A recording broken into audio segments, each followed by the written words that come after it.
Assalamualaikum warahmatullahi wabarakatuh. Alhamdulillahirrabbilalamin. Wassalatu wassalamu ala sayyidina Muhammadin wa ala alihi wa ashabihi ajma'in amma ba'du. Para mahasiswa Sekolah Tinggi Agama Islam At-Taqwa yang saya cintai, Alhamdulillah pada hari ini kita bertemu pada mata kuliah Hadis Dakwah.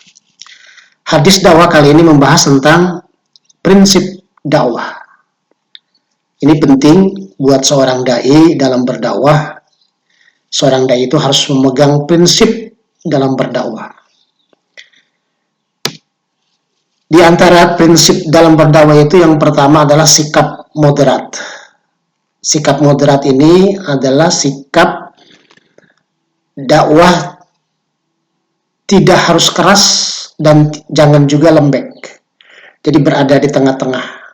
Sikap moderat ini adalah sikap kita sebagai muslim dalam kondisi apapun.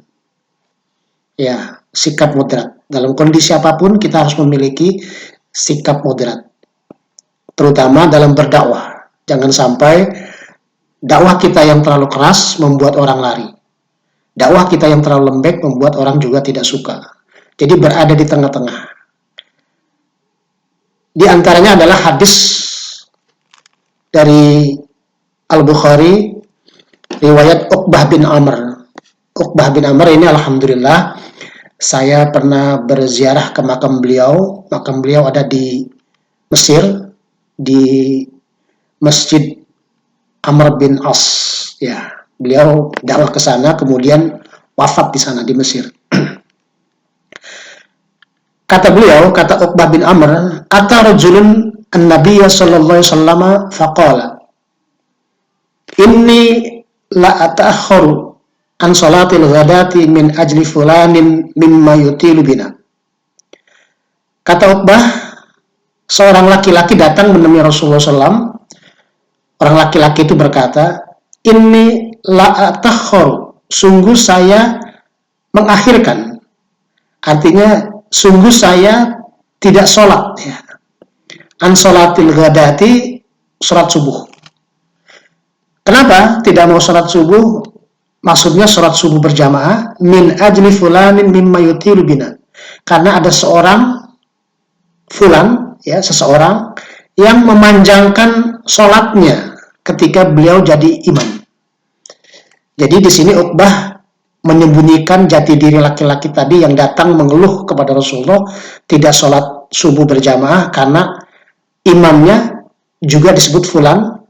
Padahal Uqbah bin Amr ini kenal imam itu, tetapi disembunyikan, laki-laki tadi disembunyikan identitasnya, imam juga disembunyikan identitasnya oleh Uqbah bin Amr. Qala, Uqbah bin Amr berkata, fama ra'aitu Rasulullah sallallahu alaihi wasallam qattu ashadda ghadaban fi mau'izatin minhu yawma idzin qala. Kata Uqbah, saya belum pernah melihat Rasulullah SAW itu marah sedemikian itu pada menasehati orang kecuali pada hari itu. Beliau tidak pernah marah semarah itu, kata Uqbah bin Amr. Faqala, maka Rasulullah bersabda, ya ayyuhan nas, inna minkum munaffirina fa'ayyukum ma shalla bin nasi falyatajawwaz fa inna fihim al-marida wal kabira wa zal haja. Wahai manusia, kata Rasulullah, sesungguhnya di antara kamu ada orang yang membuat lari, munafir, lari dari sholat berjamaah, tidak mau sholat berjamaah, lari. Fa'ayyukum ma shalla bin nasi, maka siapapun di antara kalian yang menjadi imam sholat bagi manusia, falyatajawwaz, ya, maka janganlah terlalu panjang, ya, terlalu lama, tetapi dipercepat. Mengapa? Fa inna fihim al-marido, karena pada manusia itu, pada jamaah itu kemungkinan ada orang yang sakit. Wal kabiro, ada orang yang sudah tua. Wazal hajah, ada orang yang memang punya kebutuhan.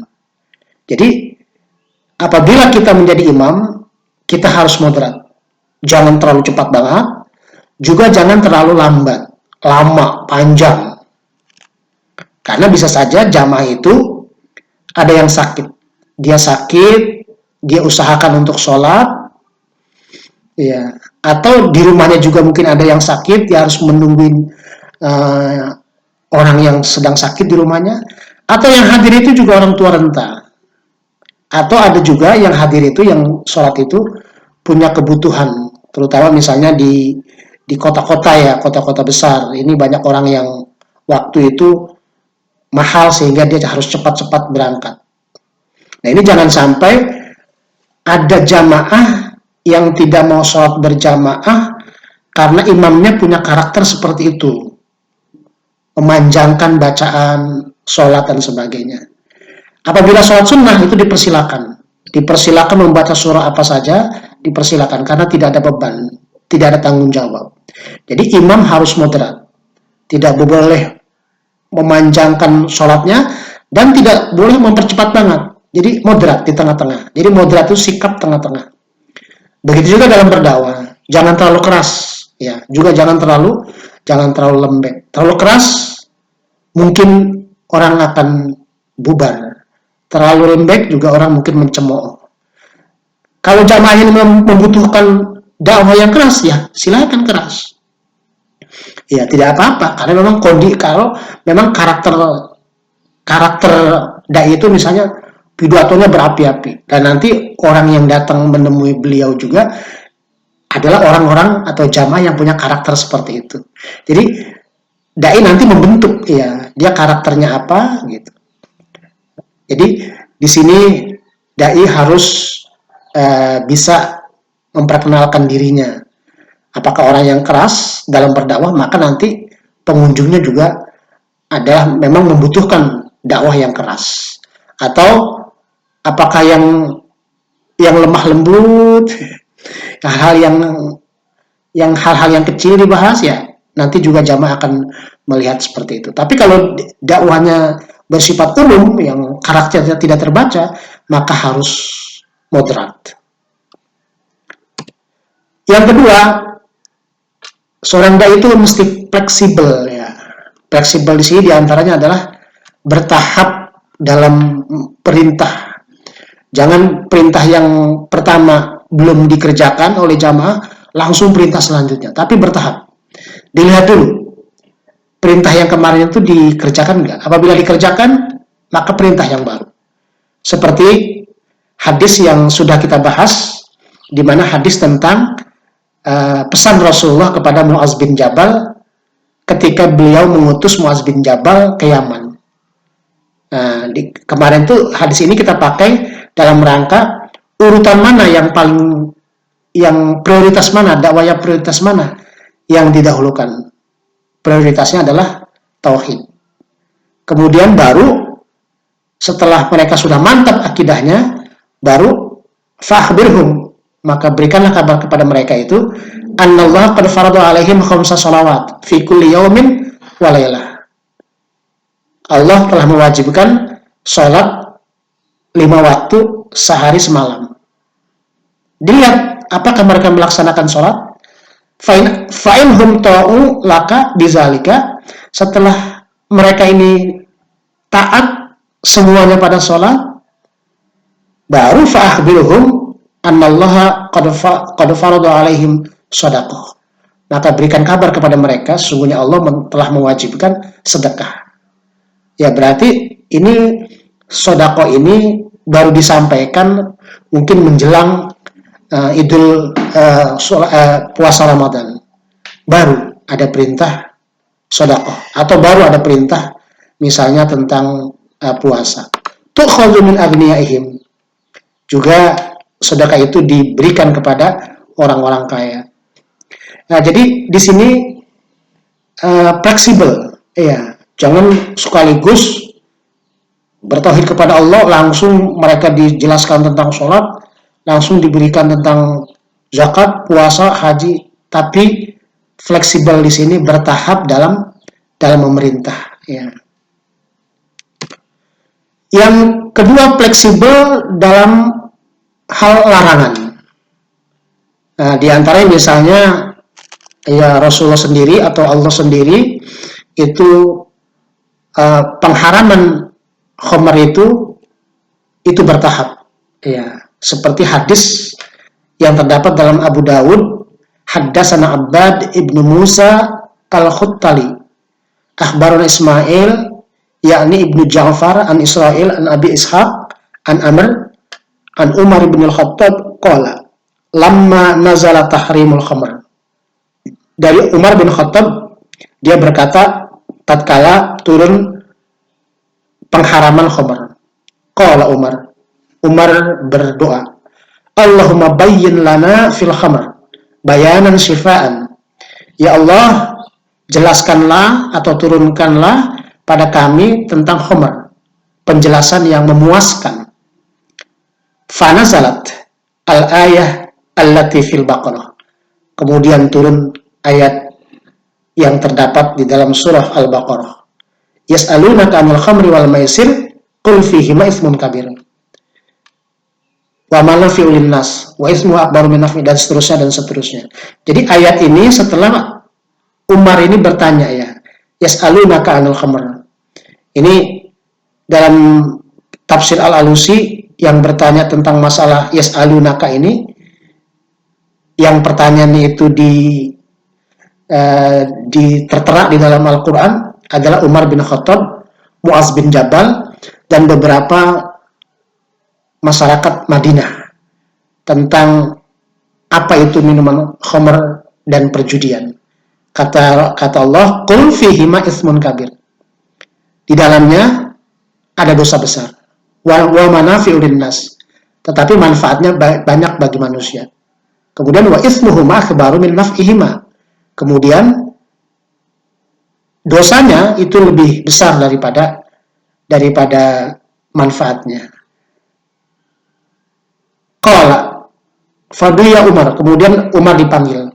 Faquri'at alaihi. Kemudian dibacakan ayat tadi kepada Umar. Qala Umar berkata, Allahumma bayyin lana fil khamr bayanan syifaan. Ya Allah, jelaskanlah, terangkanlah kepada kami tentang khamr dengan penjelasan yang syifa, yang memuaskan. Jadi menurut Umar belum pas di dalam dirinya, ya, tentang bahwa minuman keras itu ada dosa besar dan ada manfaatnya. Dia pengen lebih keras lagi. Fanazalat al-ayatul lati fin nisa. Kemudian turunlah ayat yang terdapat dalam surah An-Nisa. Apa bunyinya? Ya ayyuhallazina amanu la taqrabus sholata wa antum sukara hatta ta'lamu ma taqulun. Wahai orang-orang yang beriman, janganlah kamu mendekati sholat ketika kamu dalam keadaan mabuk, sehingga kamu tahu apa yang kamu ucapkan. Karena ada sebuah peristiwa di mana Ali bin Abi Thalib itu sholat maghrib, kemudian beliau menjadi imam. Kemudian beliau membaca surah Al-Kafirun. Apa yang terjadi? Beliau membaca surah Al-Kafirun itu, menurut tafsir Al-Alusi, itu dengan menghilangkan huruf la. Qul ya ayyuhal kafirun la a'budu ma ta'budun. Hai orang-orang yang orang kafir, aku tidak menyembah apa yang kalian sembah. Nah, ini la-nya tidak ada. Sehingga menjadi qul ya ayyuhal kafirun a'budu ma ta'budun. Aku menyembah apa yang kalian sembah. Nah, ini menjadi rusak bacaan. Oleh karena itu, janganlah kamu mendekati sholat ketika kamu sedang mabuk. Setelah itu, baru Rasulullah fakana munadi Rasulullah SAW iza uqimati sholatu yunadi ala la yaqrabanna sholata sakranu. Maka setelah ayat ini turun, Rasulullah punya orang yang ditugaskan untuk menyampaikan, jangan mendekati sholat ketika kamu sedang mabuk. Ya, jadi setelah surah ini atau ayat ini turun, masyarakat Madinah itu mulai agak menjauhi minuman keras, karena setiap kali dia mau sholat, dia tidak boleh mabuk. Berarti mabuknya setelah dia sholat. Nah, oleh karena itu, fadu'i ya Umar. Kemudian Umar dipanggil tentang surah ini. Faquri'at alaihi, kemudian dibacakan atasnya. Faqala, lagi-lagi Umar berdoa, Allahumma bayyin lana fil khamr bayanan syifaan. Ya Allah, terangkanlah, jelaskanlah tentang status minuman khamr ini dengan penjelasan yang memuaskan. Fanuzilat hazil ayat. Kemudian barulah turun ayat surah Al-Maidah ayat 90-91 yang menyatakan ya ayyuhallazina amanu innamal khamru wal maisir wal ansab wal azlamu rijsun min amali syaitan fajtanibuh la'allakum tuflihun. Dan ayat 91 yang di ujungnya adalah fahal antum muntahun. Apakah kamu tidak mau berhenti? Lalu Umar baru berkata, qala Umar intahaina, kami telah meninggalkannya. Jadi minuman keras itu larangannya bertahap karena kondisi masyarakat Arab saat itu memang mabuk merupakan budidaya mereka. Ya, kepribadian mereka ya. Bahkan mereka itu banyak yang menyimpan minuman keras itu di rumah mereka masing-masing dalam jumlah yang sangat besar. Tapi makanya pelarangannya itu bertahap-tahap. Satu, menyatakan bahwa minuman keras berdosa dan ada manfaatnya. Yang kedua, jangan mendekati sholat ketika sedang mabuk. Yang terakhir inilah yang menyatakan bahwa innamal khamru wal aslamu wal ijrimu innamal khamru wal maisir wal ansabu wal azlamu rijsun min amali syaitan. Jadi dengan tegas bahwa minuman keras itu adalah najis dan termasuk perbuatan setan. Ketika ayat ini turun, baru Umar berkata intahina. Dan masyarakat muslim saat itu pun semuanya minuman keras yang ada di rumah-rumah mereka buang semuanya keluar. Ini pelarangan secara bertahap. Tahapan pengharaman khamr ini juga pernah sebelumnya ya pernah terjadi ketika Rasulullah SAW haddasana Abu Yaman akhbarana Syu'aib an-Zuhri akhbarani Sa'id ibn al-Musayyib annahu sami'a Abu Hurairah radhiyallahu anhu. Hadis dari Abu Hurairah ya yang dicatat oleh Imam Bukhari menyatakan bahwa anna Rasulullah SAW utiya lailata usriya bihi bi'ila biqadahaini. Ini sebelum surah-surah yang tadi turun ya. Yaitu bahwa Rasulullah itu pada malam Isra itu diberikan dua gelas di Ila. Ila itu adalah tempat sebelum Sidratul Muntaha.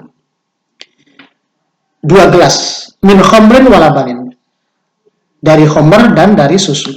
Fanazara ilaihima. Rasulullah melihat keduanya. Ada gelas yang berisi khamr, ada gelas yang berisi susu. Summa akhadzal labana. Kemudian Nabi mengambil yang gelas yang berisi laban, susu. Faqala Jibril, maka Jibril berkata, alhamdulillahillazi hadaka lil fitrah. Segala puji bagi Allah yang telah menunjuki kamu kepada jalan fitrah, kepada jalan kesucian. Walau akhaztal khamra wa ummatuka. Seandainya Rasul kamu mengambil gelas yang berisi khamr, niscaya tersesatlah umatmu. Jadi Rasulullah ini sebelum Rasulullah menerima atau turun kepada beliau surah ayat-ayat tentang pengharaman khamr, secara fitrah Rasulullah pada waktu Isra dan Mi'raj itu diberikan dua gelas, tetapi Rasulullah mengambil gelas yang berisi khamr. Ini sinyal bahwa memang khamr itu secara naluri, secara fitrah oleh orang-orang yang suci seperti beliau tidak akan mengambil sebagai minuman keras. Oleh karena itu setelah Isra Mi'raj, kemudian Rasulullah hijrah ke Madinah, barulah ayat-ayat yang tadi, surah An-Nahl ayat 67, surah Al-Baqarah 219, An-Nisa 43, dan Al-Maidah ayat 90 dan 91 turun yang menyatakan pengharaman khamr secara bertahap. Jadi mudah-mudahan pemerintah secara serius untuk tidak melegalkan minuman keras ya. Kemudian pada perubahan mad'u jadi dakwah juga adanya perubahan mad'u secara fleksibel tadi. Diusahakan dalam berdakwah itu mad'unya itu berubah. Seperti misalnya ini ada hadis ya seseorang ya ingin berzina, minta izin. Fa'aqbalal qaumu alaihi fazajaruhu. Ada orang laki-laki tanpa etika datang kepada Rasul minta izin untuk berzina. Maka orang saat itu pada marah. Tetap qalu mah faqala udnuhu fadana minhu qoriban. Kemudian orang itu datang kepada Nabi, qala fajalasa. Kemudian orang yang bertanya, orang yang meminta izin untuk diizinkan berzina, diajak duduk bersama Rasul. Kemudian Rasulullah dialog, atuhibbuhu li ummika? Apakah kamu senang kalau ibumu juga berzina? Qala la, wallahi ja'alani Allahu fida'aka. Sungguh aku siap menjadi taruhannya, tebusannya. Qala walan nasu yuhibbunahu li ummatihim. Manusia yang lain juga begitu, tidak suka kalau ibu mereka itu berzina. Qala, Nabi bertanya lagi, afatuhibbuhu li ibnatika? Apakah kamu senang kalau anak perempuanmu berzina? Qala la, tidak. Wallahi ya Allah, demi Allah ya Rasulullah, ja'alani Allah fida'aka. Saya siap menjadikan tebusannya. Qala walan nasu yuhibbunahu li banatihim. Manusia juga tidak suka kalau anak perempuannya berzina. Qala afatuhibbuhu li ukhtika? Apakah kamu senang kalau saudara perempuanmu berzina? Qala, laki-laki tadi bilang, la, wallahi ja'alani Allahu fida'aka. Saya siap menjadikan tebusannya. Qala walan nasu yuhibbunahu li ikhwatihim. Begitu juga manusia yang lain tidak suka kalau saudara perempuannya berzina. Qala afatuhibbuhu li ammatika? Seterusnya ditanya terus hadis sampai berikutnya, sehingga Rasulullah pada ujung hadisnya mengatakan, Allahumma ghfir dzanbahu wa tahhir qalbahu wa hassin farjahu. Mudah-mudahan Allah mengampuni dosanya dan disucikan hatinya dan dipelihara kemaluannya. Kata Abu Umamah, falan yakun ba'da zalikal fata yaltafit ila syai'in. Sejak itulah orang laki-laki tadi yang minta izin kepada Rasulullah untuk berzina itu tidak nengok ke kiri dan ke kanan. Atau ada hadis riwayat yang lain mengatakan bahwa sejak itu laki-laki tadi yang minta izin untuk berzina itu tidak lagi melakukan itu. Karena dakwah Rasulullah yang membuat si laki-laki anak muda tadi berubah, ya. Perubahan pada mad'u. Jadi demikianlah ya kajian kita tentang prinsip dalam berdakwah. Kita harus moderat, kita harus fleksibel, dan kita harus membuat madu itu berubah, akhlaknya berubah, tingkah gaya hidup dan sebagainya. Dan sebagai penutup, kembali bahwa pengharaman khamr itu pengharaman yang bertahap, dan khamr itu adalah biang kejahatan. Al-khamru ummul khaba'ith. Dengan khamr orang bisa membunuh, dengan khamr orang bisa memperkosa, dengan khamr orang bisa merampok. Kenapa? Karena al-khamru ummul khaba'ith. Demikian, mudah-mudahan sebagai dai kita harus memegang prinsip dalam berdakwah. Assalamualaikum warahmatullahi wabarakatuh.